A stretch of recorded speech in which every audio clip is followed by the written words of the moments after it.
I think, well, T.O., you can see, like, I don't know if T.O. tries every game. He just kind of hangs out. You know what I really think would have been the best way for Bill to retire?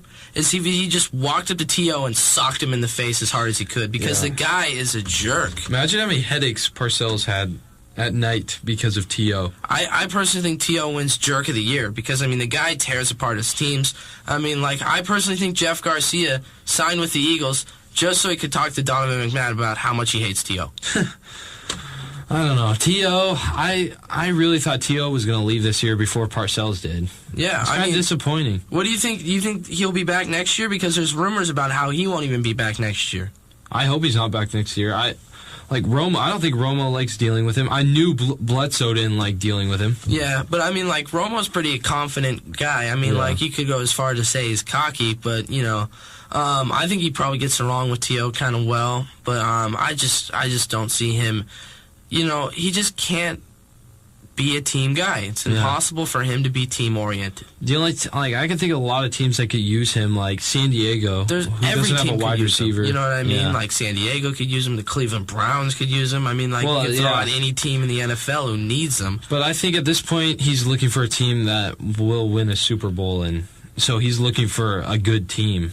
Yeah, that just needs him as the last piece in the puzzle. I mean, there's some teams out there. I mean, like, well, imagine if Baltimore actually had a deep threat to speak of, how they would probably still be in the playoffs now. That's one offense I hate watching. Baltimore and the Bears are practically the same team. I mean, they have these stifling defenses that are amazing to watch. Like, Ed Reed in that playoff game should have had like 3 picks, and he made this amazing play where he tiptoed the sideline and pitched it to his guy, and they said he went out of bounds, but on the replay, he definitely did not step out of bounds. It was an athletic play, and they should have been able to, you know, probably would have won him the game, would have put him in field goal position. Definitely could have ran it for another, like, 20 yards. I think Ravens have a better defense than the Bears. Like, I mean, I personally think almost every team in the AFC that made the playoffs was better than the teams in the NFC. Yeah, so you think the Colts are going to beat them? Yeah, I personally think there's no way.